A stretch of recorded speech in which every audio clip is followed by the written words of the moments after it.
My name is Vipul Purohit, and today in this session, I'm going to discuss about solid state chemistry. So to begin with, we'll try to understand what exactly solid state chemistry is all about. So it's very obvious, it's a branch of chemistry. All right, branch of chemistry, but then what is it going to discuss? It's going to discuss about solid state.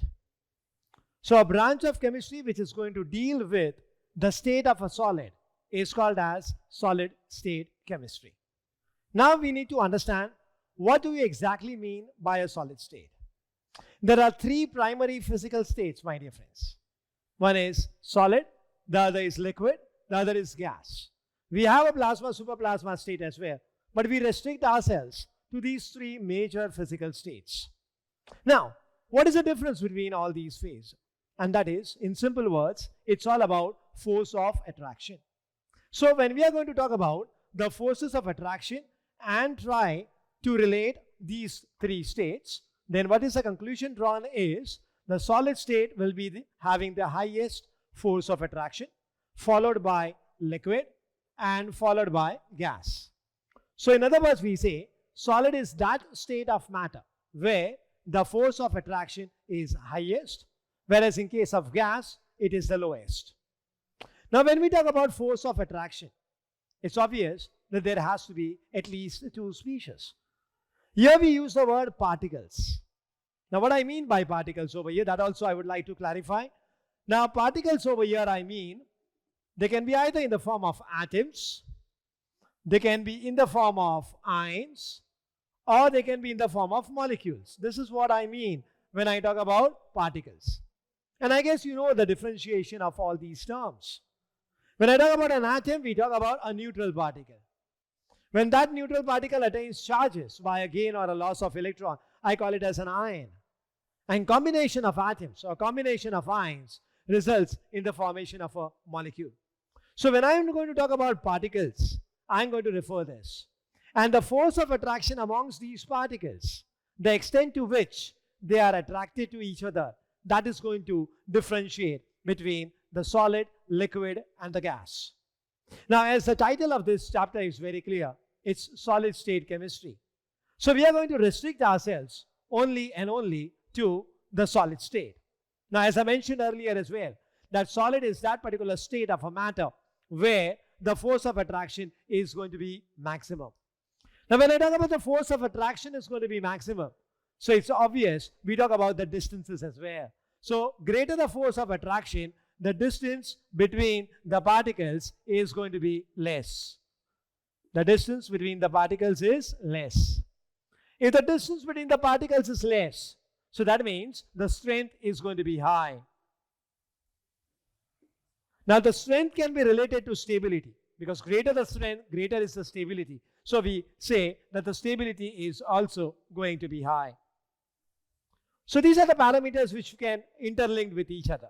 So this is entirely coming up as a solid state. Now when we talk about the different types of solids, so that in turn depends upon the arrangement of particles. Because my dear friends, as I said, solid is related to a physical state. We are not talking about a chemical state. Now let me tell you what exactly is the difference between a physical state and a chemical state. Both are related to arrangement. But when I talk about arrangement of electrons, I relate it to chemical state or chemical properties. But when I am going to talk about arrangement of particles, then I am talking about physical properties. So here, because this is a physical aspect, so obviously we are going to talk about arrangement of particles. And that's precisely, my dear friends, I made it very clear what I mean by the word particles. So when I talk about the types of solids, it all depends upon arrangement of particles. So that's the first point that you need to know over here. So when you talk about the types of solids, it predominantly is related to the arrangement of particles.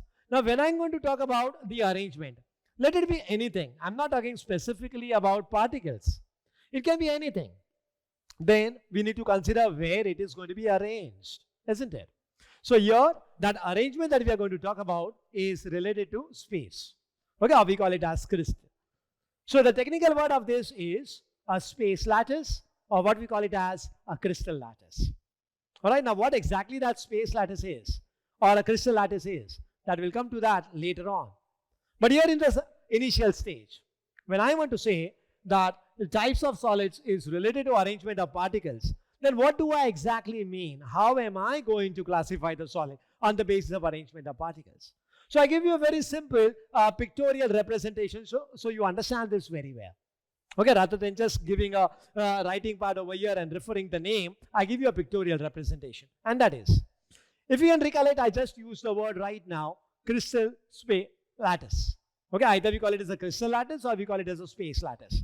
Alright, so just imagine, I'm using the word imagine. The reason for this you will understand when I'm going to explain this in detail.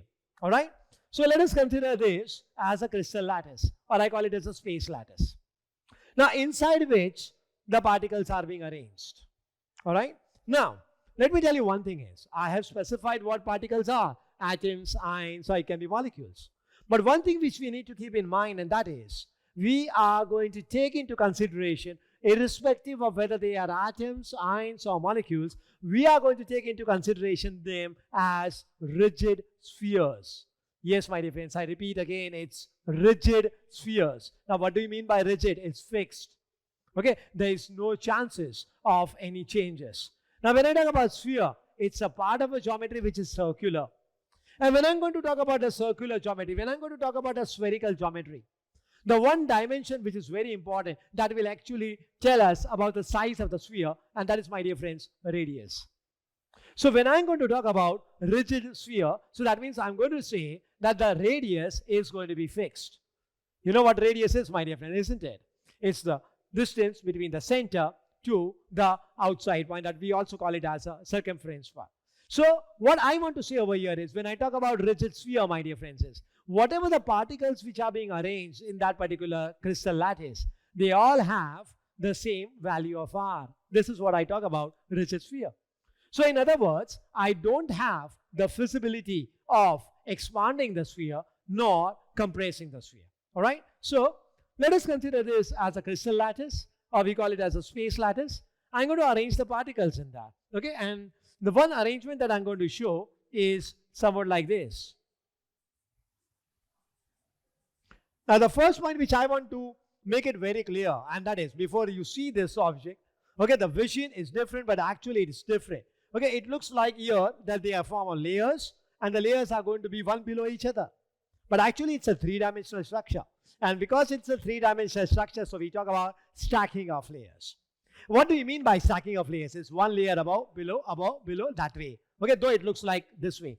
Okay, now what happens is, if you can see this arrangement very well, okay, though it doesn't look like it, but then as I said, every sphere has the same value of R. Okay, and because of this property, what we say is that every time you have, see these spaces, can you see this? Can you check out these spaces? It's vacant spaces. It's void spaces. Okay, why do we have this? Because as I said, the spheres are rigid.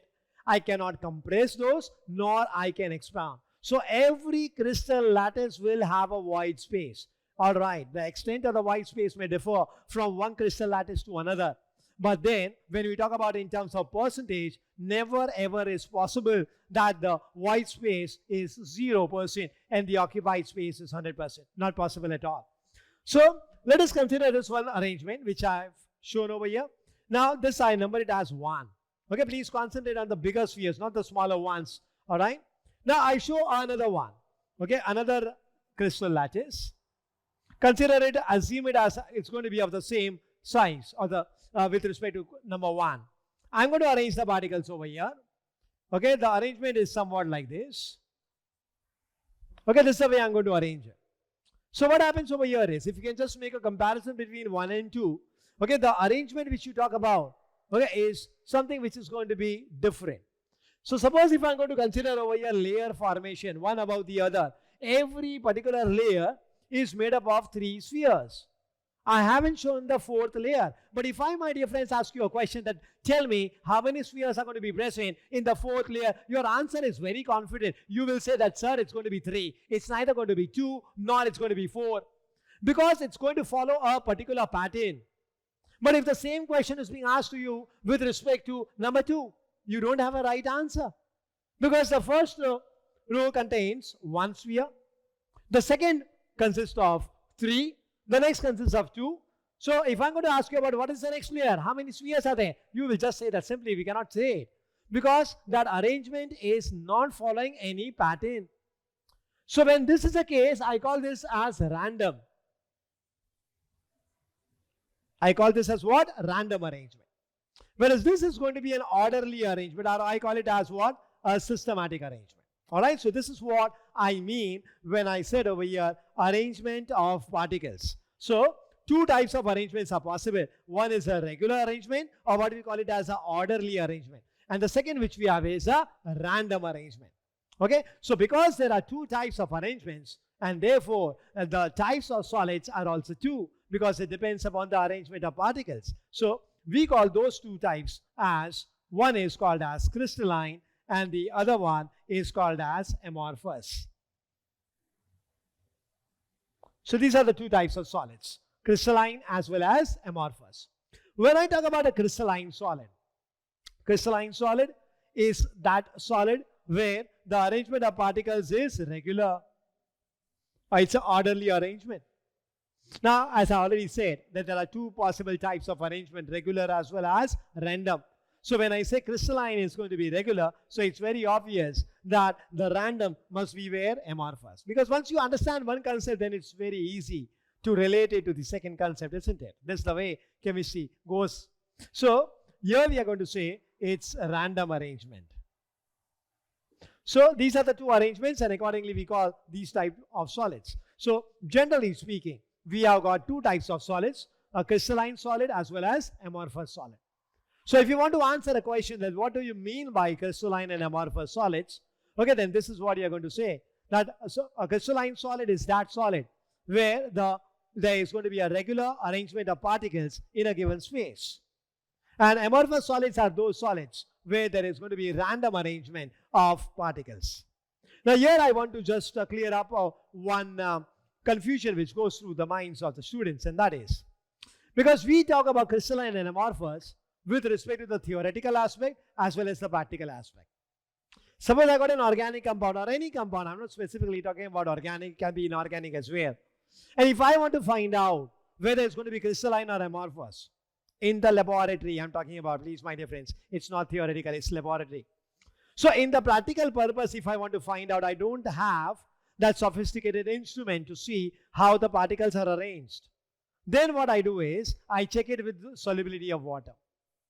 Okay, so this is what I want to make a clarification over here. So when you are in practical, when you are in a laboratory, and when you are devoid of sophisticated instrument, then you are going to say that water-soluble substances are called as crystalline, water-insoluble substances are amorphous.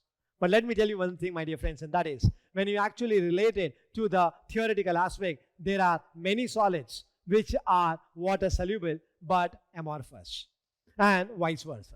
Alright, so this is what the distinction between a theoretical aspect and the practical aspect of crystalline as well as amorphous solids. I hope you have understood up to this very well.